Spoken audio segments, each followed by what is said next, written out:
तो अब बड़ी खबर प्रयागराज से आपको बता दें, जहां पर प्रयागराज में स्वामी अविमुक्तेश्वरानंद के शिविर के बाहर हंगामा हुआ है। अविमुक्तेश्वरानंद ने पुलिस से शिकायत की है। शिविर के बाहर हंगामे और तोड़फोड़ का आरोप लगाया गया है। हाथों में लाठी डंडे और भगवा झंडे लेकर हंगामा यहां पर किया गया है, ऐसे आरोप लगाए गए हैं। थाने में शिकायत दी गई है।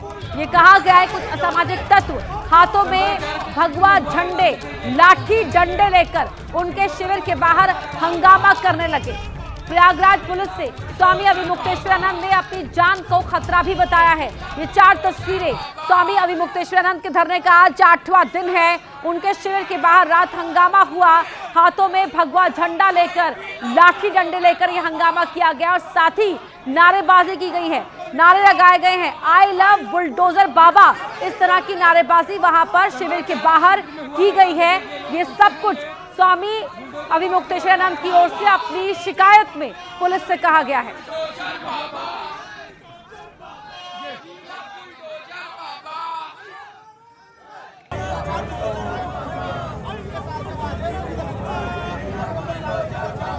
दरअसल स्वामी अविमुक्तेश्वरानंद की तरफ से दी गई तहरीर के पीछे हंगामे को बताया जा रहा है, क्योंकि शनिवार शाम 6:30 से 7:30 बजे के बीच कुछ असामाजिक तत्व हाथों में लाठी डंडे और भगवा झंडा लेकर शंकराचार्य के शिविर के बाहर हंगामा करने लगे।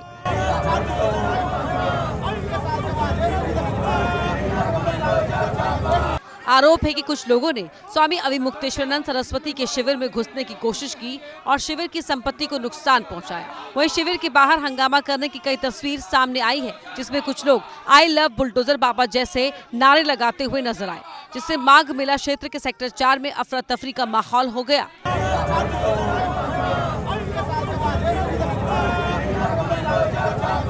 शंकराचार्य स्वामी अविमुक्तेश्वरानंद के शिविर के बाहर हम मौजूद हैं।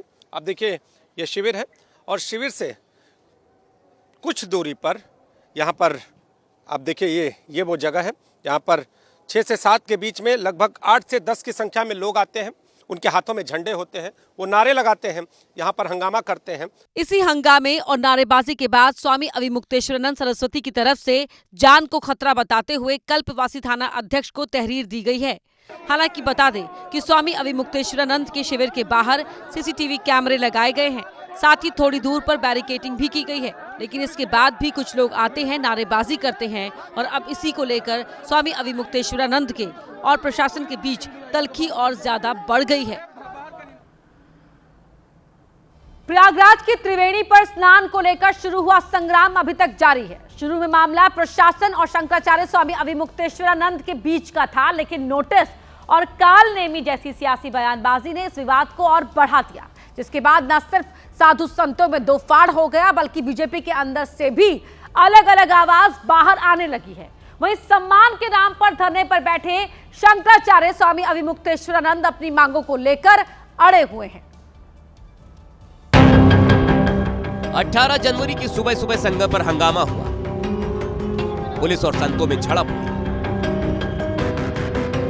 इसके बाद शंकराचार्य स्वामी अविमुक्तेश्वरानंद धरने पर बैठ गए, जिसकी वजह से उनकी तबीयत बिगड़ गई। फिर भी वो शिविर के अंदर नहीं गए, शिविर के बाहर ही वैन में आराम करते रहे। डिप्टी सीएम केशव प्रसाद मौर्य की अपील के बाद भी उन्होंने बसंत पंचमी पर संगम स्नान नहीं किया। स्नान से वंचित करा दिया गया है। ठीक है, मुगलों के समय में सनातन धर्मी जनता को वंचित किया गया था। जजिया कर देने पर मुगल भी करा देते थे स्नान। ये नए मुगल आए हैं, जो हिंदू चोले में मुगल आए हैं। इस बीच विवाद बढ़ने पर पूरी शंकराचार्य स्वामी निश्चलानंद सरस्वती से अविमुक्तेश्वरानंद के प्रतिनिधि शिष्य मुकुंदानंद ने मुलाकात की और मौनी अमावस्या के दिन की हुई पूरी घटना बताई। पूरी शंकराचार्य स्वामी निश्चलानंद सरस्वती ने स्वामी अविमुक्तेश्वरानंद और संतों से हुई धक्का मुक्की चोटी खींचने और नोटिस देने पर कहा था कि ये कार्रवाई भयंकर युद्ध को आमंत्रित करने जैसा है। इस विवाद को यूपी के डिप्टी सीएम केशव प्रसाद मौर्य ने अपने बयानों से शांत करने की कोशिश की, लेकिन सीएम योगी के कालनेमी वाले बयान से विवाद को और हवा मिल गई। शंकराचार्य स्वामी अविमुक्तेश्वरानंद ने पलटवार करते हुए पूछा कि मुख्यमंत्री साफ करे कि आखिर वो कालनेमी कौन है और उसका नाम बताए। शंकराचार्य यही नहीं रुके, सीएम योगी के खिलाफ बड़ी बात कह दी। कम से कम जैसा है वैसा तो ना हो, ऐसा तो नहीं होना चाहिए ना। इस सीएम को शिष्टाचार का ज्ञान नहीं है। ये सीएम हरदम खुन्नस में रहता है, हरदम गुस्से में रहता है। शंकराचार्य अविमुक्तेश्वरानंद मुख्यमंत्री योगी आदित्यनाथ के बयान से आहत दिखे, इसलिए उनके खिलाफ कई बातें कही। बुलडोजर की राजनीति करता है, ये दिखाता है कि मैं जो चाहूँगा कर दूंगा, सबको चरपट कर दूंगा। ये सीएम होता है? ये लोकतंत्र है? ये तरीका है? कम से कम भारतीय जनता पार्टी ने इस तरह का सीएम बना करके अपनी लुटिया डुबो ली है। योगी आदित्यनाथ को अनफिट मुख्यमंत्री बताते हुए शंकराचार्य ने उत्तर प्रदेश के डिप्टी सीएम केशव प्रसाद मौर्य की तारीफ भी की। केशव प्रसाद मौर्य ने जब कल परसों कहा तो हम लोगों को अच्छा लगा, तो हमारे मुंह से निकला कि इससे अच्छा तो केशव प्रसाद मौर्य ही सीएम होता, कम से कम समझता तो है परिस्थितियों को।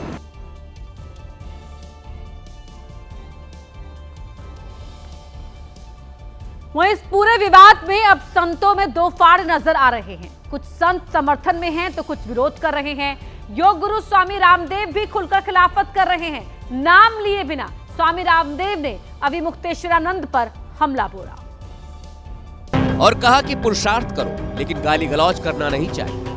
कोई ना कोई बहाना चाहिए, कभी गाय के बहाने से, कभी कुंभ के बहाने से, कभी माघ मेले के बहाने से, कोई बहाना चाहिए कि मोदी को गाली दो, योगी को गाली दो, अमित शाह को गाली दो और अब स्वामी रामदेव को गाली दो। ऐसे सनातन धर्म की रक्षा होगी। शंकराचार्य और योगी आदित्यनाथ सरकार विवाद पर बागेश्वर धाम के पीठाधीश्वर धीरेन्द्र शास्त्री ने कहा, सनातन का हास्य परिहास ना हो, दोनों पक्ष हमारे हैं, दोनों पक्ष अपने हैं, दोनों सनातनी ही हैं, दोनों आपस में बैठकर इसका समझौता कर लें, बीच का रास्ता चुनें। हमें लगता है सनातन का हंसी मजाक बनाने से कोई फायदा नहीं है। शंकराचार्य स्वामी अविमुक्तेश्वरानंद का कहना है कि जब तक प्रशासन माफी नहीं मांगता तब तक वो स्नान करने नहीं जाएंगे। तो वहीं उनके समर्थक पुलिस कार्रवाई से आज भी गुस्से में हैं। जब हम वहाँ पे गुरुजी के बगल में खड़े रहे तो खींचने की कोशिश की, हम नहीं खींचे तो हमारे पाँवों के ऊपर जो है जूतों से उसको कुचला गया। कोशिश करके इकट्ठा होकर के 10 पुलिस वालों ने हमें खींच करके ले लिया। 3-3.5 घंटे तक हमें हिरासत में बिठाए रखा। क्या हम आतंकवादी हैं? क्या संत होना अपराध है? प्रशासन के जो दोषी अधिकारी उनके खिलाफ हम कहते हैं कि सख्त से सख्त कार्रवाई की जाए।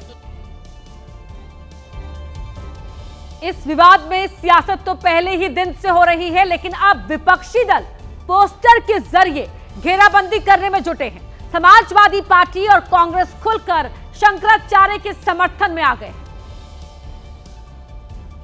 समाजवादी पार्टी के बाद लखनऊ में कांग्रेस दफ्तर में शंकराचार्य के समर्थन में पोस्टर लगाए गए। पोस्टर में मौनी अमावस्या के दिन चोटी खींचने की घटना को दिखाने की कोशिश हुई। तो वहीं पवन खेड़ा ने दिल्ली से बीजेपी पर जोरदार हमला बोला। सर्टिफिकेट बांट रहे होते हैं, ये हिंदू विरोधी है, ये उस मंदिर नहीं गया इसलिए ये हिंदू विरोधी है। आज इनका असली चेहरा पूरे देश, पूरे विश्व के सामने खुलकर सामने आ गया।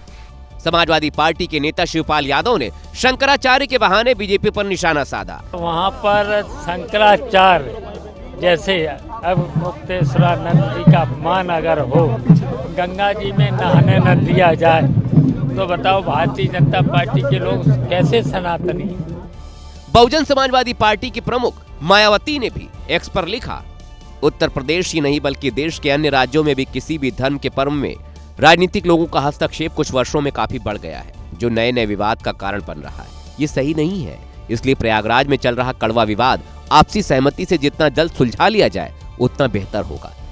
मायावती ने संविधान पर ईमानदारी से अमल करने की बात कही। समाजवादी पार्टी के अध्यक्ष अखिलेश यादव ने कहा कि शंकराचार्य ने नकली सनातनियों की पोल खोल कर रखी। एक एक असली सनातनी उनके साथ है। कालनेमी विवाद पर भी उन्होंने योगी सरकार को घेरा। शंकराचार्य स्नान नहीं कर पा रहे हैं। कालनेमी को याद करने वाले बताएं कि कलयुग के कालनेमी कौन है। कि कालनेमी ही काल बनकर के इनके आएगा। असदुद्दीन ओवैसी की पार्टी AIMIM के द्वारा महाराष्ट्र को हरे रंग से पाटने वाले बयान को लेकर महाराष्ट्र की राजनीति गर्मा गई है और बीजेपी की तरफ से नवनीत राणा ने मोर्चा खोल दिया है। एक ही जगह तुम जिले में घूम पाए। मेरा नाम भी नवनीत राणा नहीं, तमीज में रहकर अपने काम करो।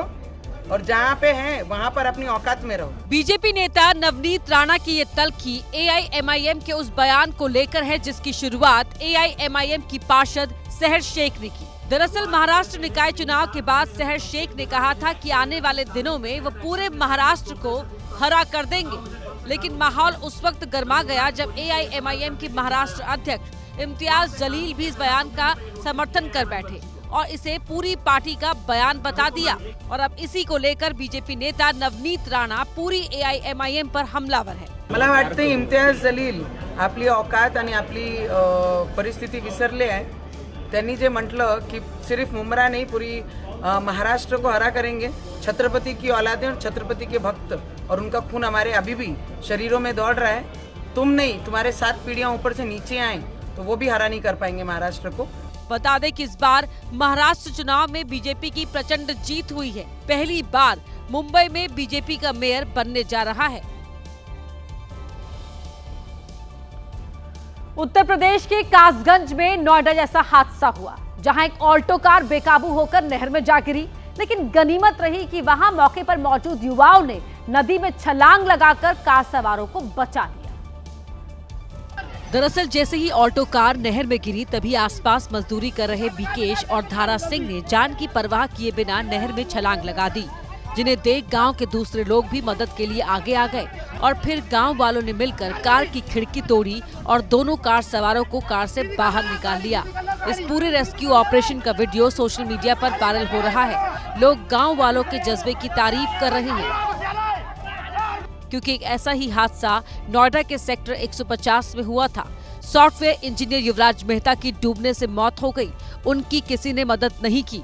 वो करीब 2 घंटे तक कार पर चढ़कर मदद मांगते रहे, लेकिन वहीं कासगंज के लोग अपनी जान की परवाह किए बिना ऑल्टो कार के नहर में गिरते ही कार सवारों को बचाने के लिए कूद गए और दोनों ही कार सवारों की जान बचा ली।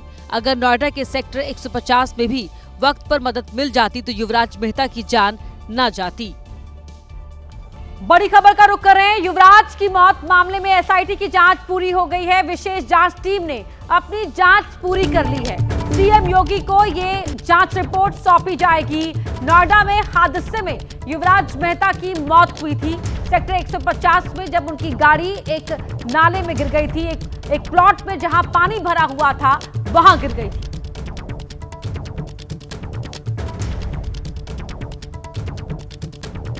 अगली बड़ी खबर का रुख करें। पटना में नीट छात्रा की मौत के मामले में पुलिस का एक्शन देखने को मिला है, जहां कदम कुआं के थाना प्रभारी हेमंत झा को निलंबित किया गया है। चित्रगुप्त नगर की एसएचओ रोशनी कुमारी निलंबित की गई है।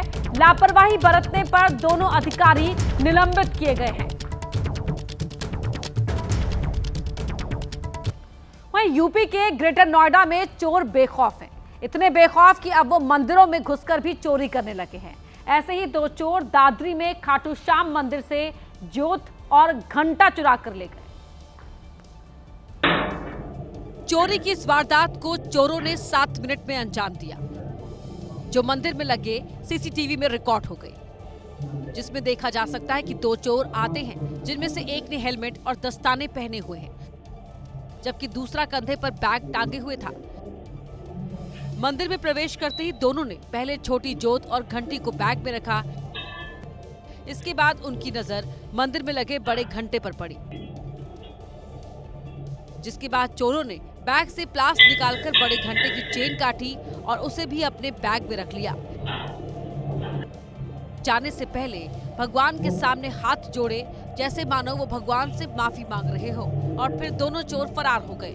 वहीं चोरी के बाद मंदिर समिति ने पुलिस में शिकायत दर्ज कराई और अब सीसीटीवी फुटेज की मदद से पुलिस चोरों को तलाश रही है। चोरी की इस घटना से कॉलोनी के लोगों में रोष है। तो बात करते हैं पहाड़ों पर बर्फबारी की, जहां बर्फबारी का नजारा तो देखते ही बन रहा है। इस पूरे ठंड के सीजन में पहली बार इतनी बर्फबारी हुई है कि देश के पहाड़ी राज्यों में बर्फ का प्रकोप एक साथ दिखने लगा। जम्मू कश्मीर की वादियां हो या लद्दाख के पहाड़, हिमाचल प्रदेश के टूरिस्ट स्पॉट्स हो या उत्तराखंड के देवस्थान, बर्फ की सफेदी चारों तरफ दिखाई दे रही है। ये 4 तस्वीरें आप देख रहे हैं उत्तराखंड, हिमाचल प्रदेश, लद्दाख और जम्मू कश्मीर की। चारों ही तस्वीरें अलग अलग इलाकों की है, अलग अलग राज्यों की है, लेकिन किस तरह से वहां पर बर्फबारी हुई है वो आप इन तस्वीरों में देख सकते हैं। लद्दाख में पहाड़ का एक हिस्सा ऐसा नहीं था जहां बर्फ ना हो। सड़क पर फैली बर्फ को साफ कर नीचे फेंका जा रहा था। इन मुश्किल हालातों में नेशनल हाईवे 1D को बंद कर दिया गया, जिससे कश्मीर और लद्दाख के बीच का संपर्क टूटा। हालात ऐसे हुए कि सड़कों पर पैदल चलना भी मुश्किल हो गया। जिंदगी पर ऐसा ही ब्रेक कश्मीर के भद्रवाह में भी लगा। वहां तो गाड़ियों के ऊपर बर्फ की इतनी मोटी परत जमी कि उसे पिघलने में ही काफी समय लगेगा। बारामूला में भी अपनी गाड़ी और दूसरी चीजों से लोग कितना ही बर्फ हटाएं, लेकिन बार बार हो रही बर्फबारी से उनका काम मुश्किल हो रहा था। यही हाल पुंछ और डोडा के पहाड़ों का हुआ। वादियां सफेद हुई और घाटी के ये दोनों इलाके भी जन्नत जैसे नजर आने लगे।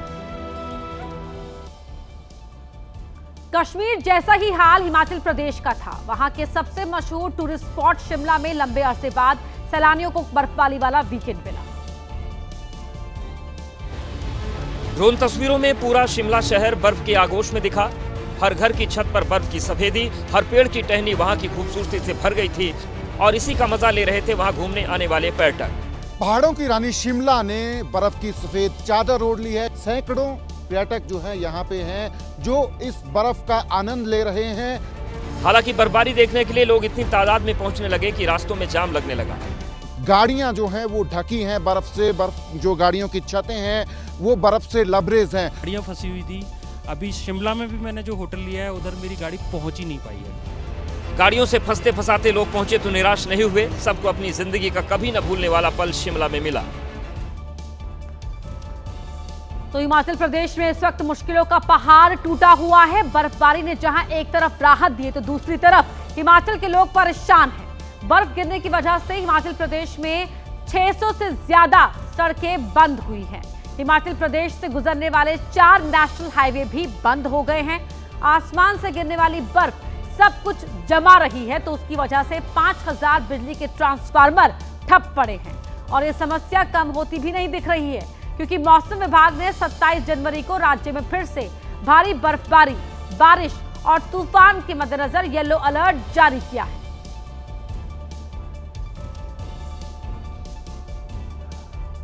तो हिमाचल प्रदेश के साथ उत्तराखंड के पहाड़ों में भी बर्फबारी हुई तो वहां भी लोग बर्फ का लुत्फ उठाने के लिए पहुंच गए। उत्तराखंड के देवस्थान बर्फ से सफेद हुए तो वहां सबसे अनोखी तस्वीर केदारनाथ से आई। केदारनाथ मंदिर के सामने घुटने तक बर्फ जमा हो गई। इन खतरनाक हालातों में पुलिस और आईटीबीपी के जवान अपनी ड्यूटी करते हुए दिखाई दिए। जवानों के कैंप के पास भी भारी भरकम बर्फ का ढेर लग गया। उसे समय समय पर हटाते हुए वो लोग अपनी ड्यूटी कर रहे हैं। ऐसे उत्तराखंड के धनौल्टी में भी पहाड़ों पर बर्फ गिरने लगी तो पर्यटक वहां भी पहुंचे। इस वक्त हम धनौल्टी मार्ग पे मौजूद हैं, जहां पर भारी बर्फबारी हुई है। जेसीबी लगाकर जो सड़कों पर बर्फ गिरी हुई है उसको हटाने का काम किया जा रहा है। परेशानियों के बीच बर्फ गिरने की खुशी भी है, जो स्थानीय लोगों ने डांस के साथ जाहिर की।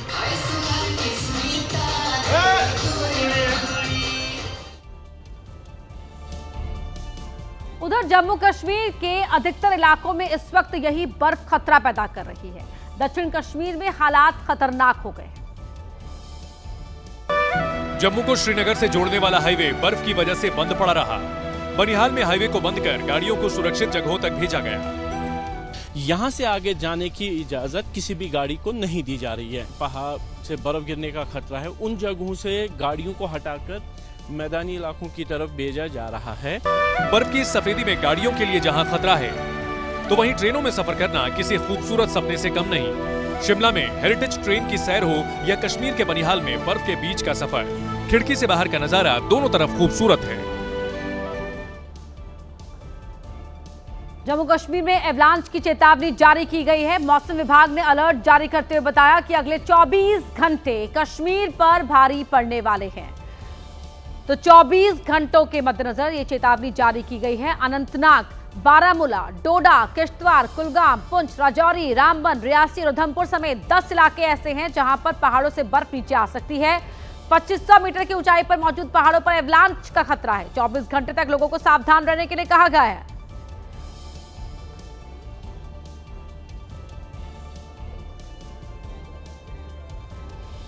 हिमाचल प्रदेश के पर्यटन स्थल मनाली में शुरू हुई बर्फबारी ने पर्यटकों के चेहरे पर खुशी तो ला दी है, लेकिन भारी बर्फबारी के साथ मुसीबत भी आई है।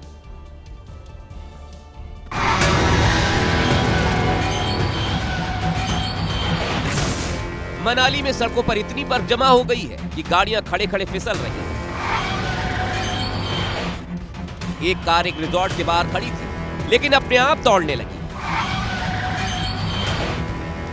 फिसलती कार को रोकने के लिए कार ड्राइवर बोनट पकड़ता है, दमखम लगाकर कार को रोकने की कोशिश करता है, लेकिन नाकाम हो गया।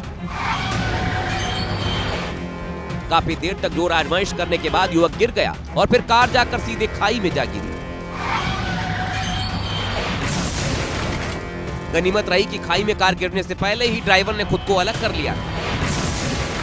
सोचिए कि कार रोकने के चक्कर में युवक कार के नीचे आ जाता या फिर खाई में गिर जाता तो कितना बड़ा हादसा हो सकता है।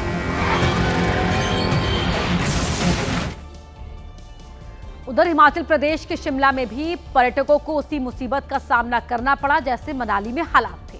शिमला के कुफरी में भी भारी बर्फबारी के बाद गाड़ियां फिसलने लगी। इसके बाद तो वहां हाहाकार मच गया।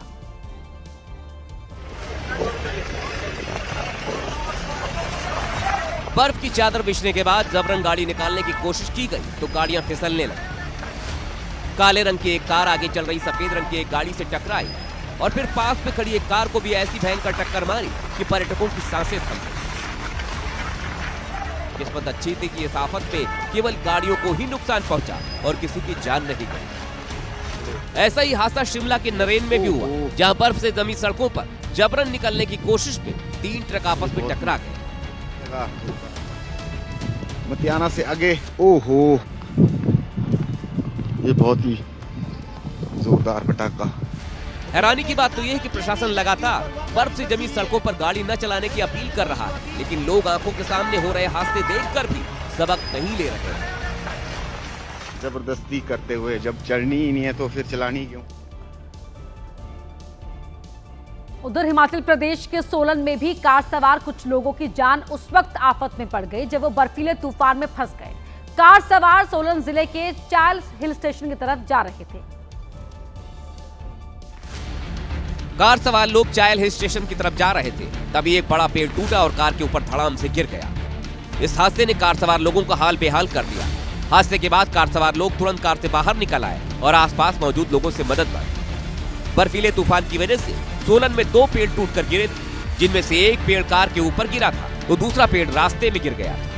दरअसल बर्फबारी का इंतजार कर रहे लोगों को जैसे ही मौसम बदलने की खबर मिली वो तुरंत पहाड़ों की तरफ निकल गए, लेकिन नतीजा ये देखने को मिल रहा है कि कहीं गाड़ियों की टक्कर हो रही है तो कहीं बर्फ ने गाड़ियों को पूरी तरह से ढक लिया है।